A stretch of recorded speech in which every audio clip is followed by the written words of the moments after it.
Greetings, friends and fellow rebels. I want to take a moment today to talk about the emotion of sadness and its function. And it might surprise some people that it actually does have a beneficial and important function for us. It can be used by us to shift and change things in a more positive direction. But you have to know how, you have to know what its purpose is in order to do that effectively. Now, we've already talked about anger, and anger is it is an emotion that throws energy out. It brings energy into you so that you can affect a change in your situation. And it will throw the energy out into your environment in order to get things going in the direction that you need them to go. Now, sadness is its inverse. If anger is electric, it shoots out, goes out like fire. It sparks. It moves. It's a very powerful force. It transforms. Then water is its opposite number. It's magnetic. It draws in. And if you think about it, we are mostly composed of water.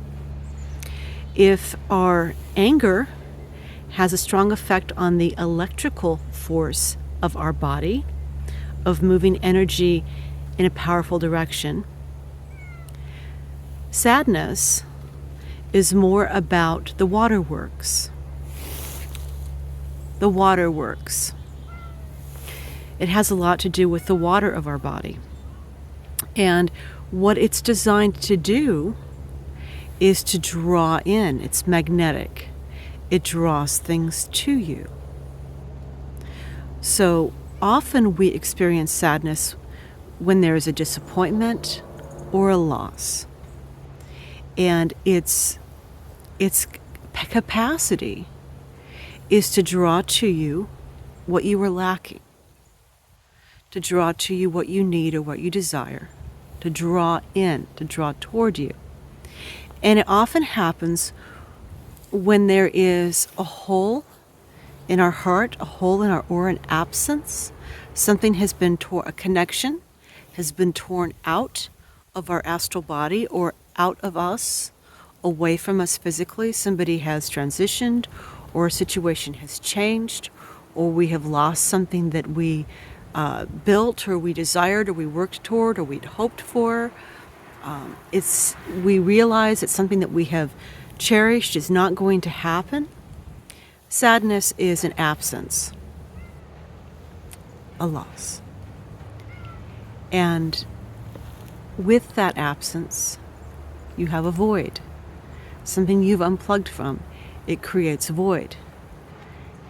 And this will allow you to bring in, to pull toward you, to pull into you what you need to fill that void.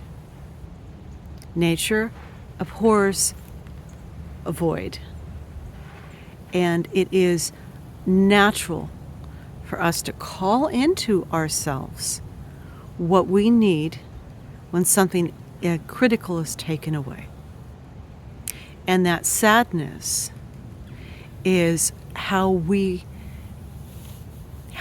feel, how we perceive the loss, the absence of a particular energy that we have been attached to, associated with, that was a part of us. Sadness. So, the purpose of sadness is to draw things that we want or need to us.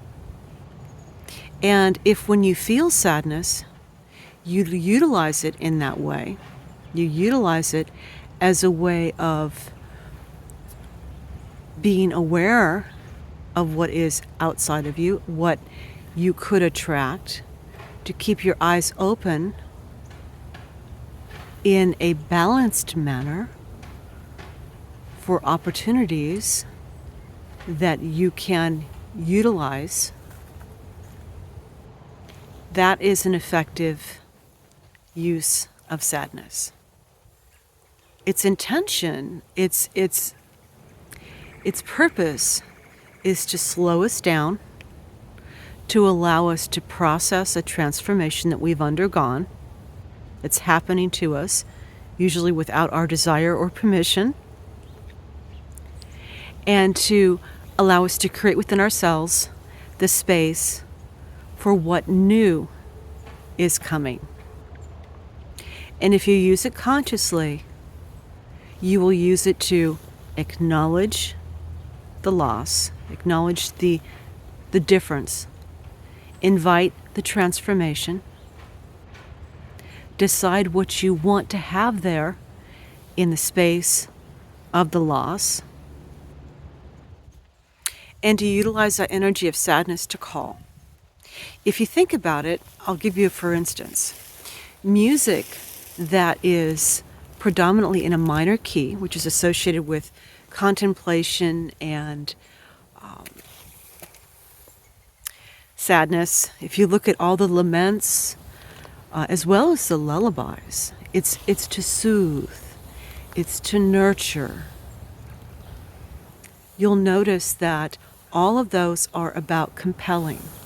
If you look at the difference between the major keys, which in music, which are throwing energy out, it's about bringing you to action, calling energy forward to get something done. And you look at the music that's in a minor key, that's all about quiet contemplation and attracting. It's compelling, it's attractive, it gets your attention, it pulls you in. It's a siren song that pulls you in.